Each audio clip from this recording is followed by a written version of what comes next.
If you want to buy spectrum, which some companies that are looking at the CubeSat realm already own, then they view that as, of course, a very strategic weapon against their competitors, that they already got spectrum and they can put those radios up there.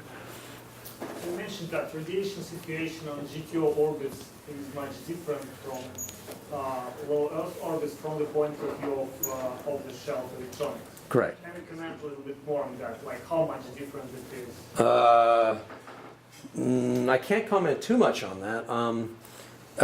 For example, we provided a couple of CubeSat class, so these are like 16-bit microcontroller pieces of hardware to a proton test that Los Alamos did at Davis about 2 or 3 years ago now.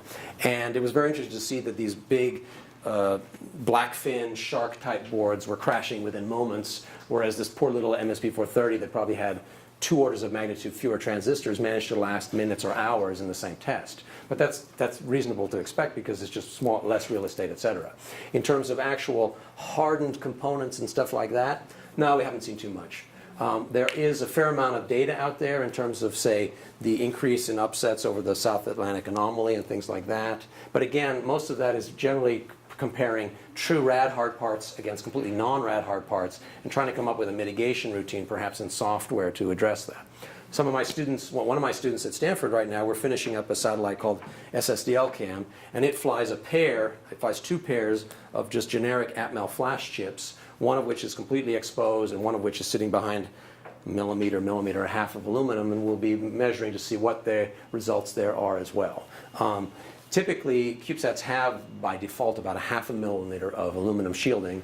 And I would say, to answer your question, perhaps the more active approach right now within the CubeSat realm, which is the very low-cost realm, is to think about strategic shielding of certain critical components. Say, putting some tungsten over your processor, et cetera. You don't see it as an insurmountable problem for higher orbits? It's all a question of confidence.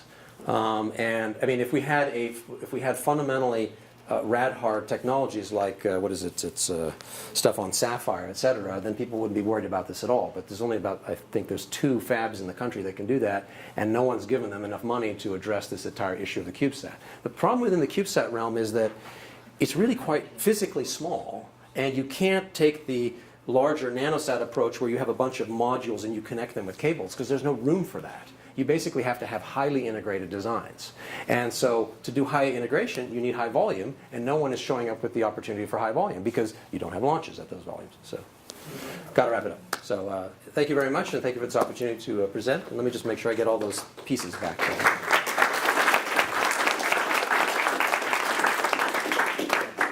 All right.